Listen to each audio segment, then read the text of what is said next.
Next, in our steps for effective transition planning, we are going to cover the transition grid. You should have just watched our video, the review of step 3, post-secondary goals. One of the key takeaways from that video as it relates to the transition grid is that for each post-secondary goal area, there must be at least one service and/or activity that will support the student in achieving the goal. In this video, we will take a deeper dive into the sections of the transition grid and how it relates to the Indicator 13 checklist. So let's jump into step 4, the transition grid. Here is what we'll be covering in this video. Services and activities, course of study, Indicator 13 checklist questions, a summary of our learning, and then a quick explanation of the activity portion that you will be completing in Schoology. So let's cover services and activities. Each transition service or activity you identify in the transition grid should be something that will occur during the current IEP. We want to reiterate that there must be at least one service and activity for each post-secondary goal. Also keep in mind, students differ from each other in terms of the nature and severity of their disability, personality, abilities, cultural values, and interests. Therefore, the type and the amount of transition services needed may also differ from the student to student. This means that the student should be involved with as much as possible in deciding what those services and activities are to ensure that they are individualized. We do understand that some students may have similar services and activities, but we want to stress that the implementation of those services and activities may be different. Whether it be post-school education and employment preparedness or developing abilities to self-advocate, the services and activities identified in the grid should focus on academic and functional achievement to facilitate movement from school to post-school life. You may be asking yourself, what is the difference between a service and an activity? I'm so glad that you asked that question. Services align with measurable annual goals that are in the goal section of the IEP. For example, you may have a student that has a speech and language annual goal in regards to improving the reciprocal conversation. Remember, this is just an example that I'm giving. Now, in that goal is instrumental to developing communication skills that are needed to be successful during an interview. See how we're connecting the measurable annual goal back to secondary transition? In that case, for services, you will identify in the grid that the student will improve reciprocal conversation. Any service the student is getting to meet a goal, align it back to transition and how it cultivates the development of post-secondary goals. This connection to the measurable annual goal is addressed by PA compliance review of Indicator 13. Here in the slide are examples of services, and ask yourself, does the service match up with the measurable annual goal in the student's IEP? There are instructional services such as teaching academics, work-related skills, communication skills, self-determination skills. And don't forget about related services such as transportation, occupational therapy, physical therapy, or job coach. All of those services that the student receives can be related back to the transition grid and the transition goal for that student. Now that we explained what services are, here are some examples of activities. Activities are unique to the student and can include activities that the student might be doing in the general education setting. For example, the student may have a writing assignment in English class to complete a cover letter and resume. That can be identified as an activity in the transition grid under an employment goal. Some other examples include securing a driver's license or applying for a state identification card, visiting or joining a community recreation center such as a YMCA, learning the location of convenient and affordable places to shop for food and clothing, identifying transportation options within the community, and registering to vote. These experiences and activities chosen should be aligned with the individual student's needs. Additionally, the person responsible in a timeline should also be clearly identified. Choosing the activities for students should be done in cooperation with the student, the family, and any outside agency that can help. Listen to Ben as he describes the day he got his driver's license, his perseverance, and how OVR helped him achieve his goal. I had a dream that I really wanted to get my driver's license. Well, guess what? It took me 3.5 years to get it. I failed 6 times during the permit test. One day I cried and I said to my dad, I can't do it anymore. I can't. I just want to give up. And my dad said, you can't give up. And I said, okay. Passed the 7th try. I screamed like I was in glory. It was amazing. And it took me, and I failed 50 times doing the parallel parking. And then I passed my first try doing the driver test. And today I drive to work, I drive everywhere. And I love driving. Driving is the best. I've driven up to the Poconos. I've driven to Six Flags yesterday. So it is pretty amazing how God can use me to drive. It's pretty amazing. And I'm thankful for OVR because they helped me out with some of the driving lessons as well. As I said before, identifying the person and a sound timeline is important for these services and activities. Equally important is the location. Location refers to where the student will be receiving the service and/or activity. Frequency refers to how often the student will be receiving the service and activity.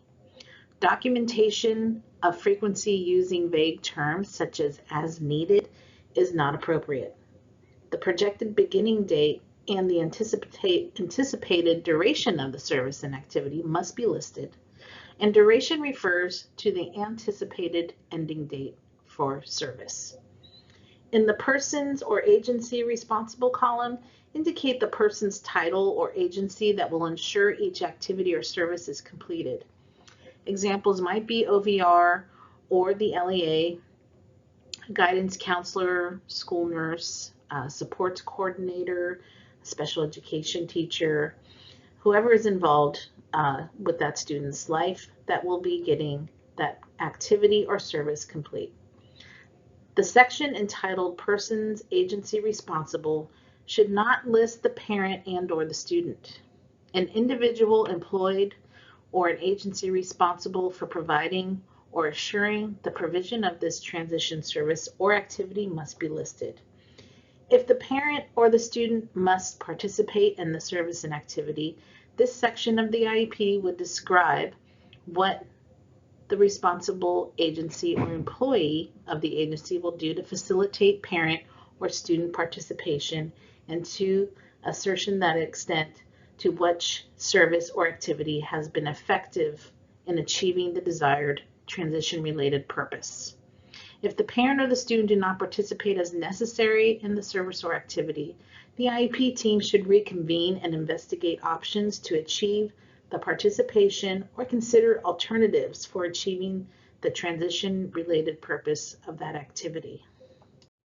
Let's talk about course of study. The courses of study in the grid should reflect all of the courses expected to be completed over the duration of the IEP. Courses of study refer to the content areas in which the student receives instruction during the school day that will assist the student in reaching the post-secondary goals. For example, English 11, geometry, family consumer science, and community-based instruction. General terms such as college prep, career and tech ed, functional skills, life skills, general should not be used. Here is a great example of what courses of study should look like. Here we have listed psychology, cooperative work experience, child development, resource supports, English 11, and geometry. Keep in mind that course names and offerings do change within a school system. You can update the courses of study for any student when appropriate to do so. Collaboration with the school guidance counselor is imperative when planning a student's course of study. They have access to the description and the amount of credit of each class's worth to ensure that the student is on path to graduation requirements while earning credit. Remember that students with disabilities get the same diploma as their non-disabled peers, even if their plan is to graduate on IEP or transition goals. Pennsylvania prides itself in recognizing that although students may have a different path to reaching graduation, they all receive that same diploma. Let's watch Matt as he stresses that the skills needed for successful post-secondary outcomes comes from the courses the student takes and the lessons learned in those courses. So if we're not totally sure what our strengths and our goals are, particularly our goals for working or maybe more school and what independence is going to look like for us, that's totally cool because our transition teams are like our GPS of this whole process. They know the ins and outs of how to get these goals from those initial thoughts all the way to a plan so you can start doing some activities, getting out there and volunteering, talking with peers with disabilities and other experiences and who have done things that you want to do, just learn from them about it. And then to also, maybe take some classes and learn specific skills that you might need in order to reach your goals. Because that's part of it too, right? Like we might have goals, but sometimes we've got to learn a few things in order to make them happen. And that's totally cool too. These are the Indicator 13 checklist questions that you will answer while self-checking compliance within the transition grid. Question 4. Is there an appropriate measurable post-secondary goal or goals in this area? Question 5. Are post-secondary goals updated annually? Question 6. Are there transition services and activities in the IEP that will reasonably enable the student to meet his or her post-secondary goals? And question 7. Do the transition services and activities include courses of study that will reasonably enable the student to meet his or her post-secondary goals?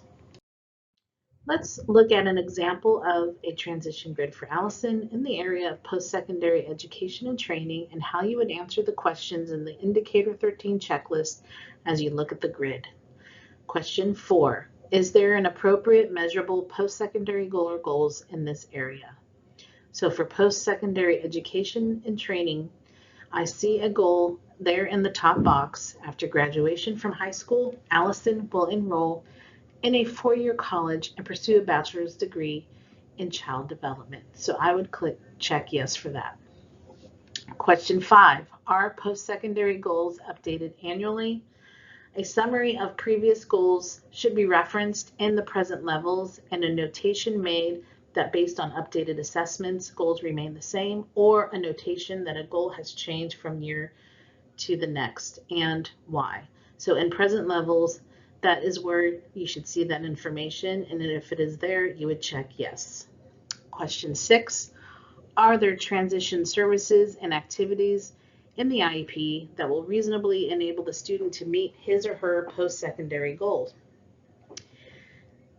Is there a type of instruction or related service, community experience, or any other post-school adult living goals in the measurable annual goal section of the IEP that we can link back to the transition grid and that student's achievement of that goal? So here for Allison, we can see that she has 2 services that are denoted by bold letters and an asterisk: increase writing fluency and a willingness to write, and improve skills in solving algebraic equations and inequalities. Because I can see that these are bolded and there's an asterisk, I should be able to go into the measurable annual goal section of the IEP and see 2 goals related in this area. Each post-secondary goal area has at least one corresponding service and activity that are being targeted. Question 7. Do the transition services and activities include courses of study that will reasonably enable the student to meet his or her post-secondary goals? Are the courses listed by the names used by the LEA's program of studies? That would be the first thing we would be checking. Do the courses listed align with the student's post-secondary school goals? And does the student's IEP accurately reflect the student's current schedule? Those are the questions you should be asking yourself as you answer question number 7. You will repeat that process for each post-secondary goal area. Here is the area of employment goal for Allison. Here we have a goal that says after earning her 4-year degree, Allison will obtain her full-time employment working with children. So for question 4, we would check yes, and we would go through questions 5, 6, and 7 the same way as we did for the post-secondary education and training goal. Here we have Allison's independent living goal. We will go through those same questions again with the indicator 13 checklist. Yes, she does have an independent living goal. Remember though, if you do not have an independent goal for a student, there does need to be evidence in the present levels under transition as to why the area is not being addressed. Question 5, are post-secondary goals updated annually? Question 6, are the transition services and activities in the IEP reasonably enable the student to meet his or her post-secondary goals? Again, we're going through these questions. We have a bolded service. That means that that bolded service should be aligned with a measurable annual goal in the student's measurable annual goal area of their IEP. And we have 2 activities for that student to meet that particular transition goal in independent living. Okay, so we covered a lot in this video regarding the transition grid. So what we learned was that transition is a coordinated set of services and activities. The transition grid is addressed by the Pennsylvania Compliance Review of Indicator 13. Services and activities address all areas of present education levels of academic achievement and functional performance. Develop a transition team and system to plan, implement, and monitor overall quality of IEPs to ensure delivery of services and activities, and develop a system to monitor progress and report goals in a meaningful way that involves students, families, schools, and community.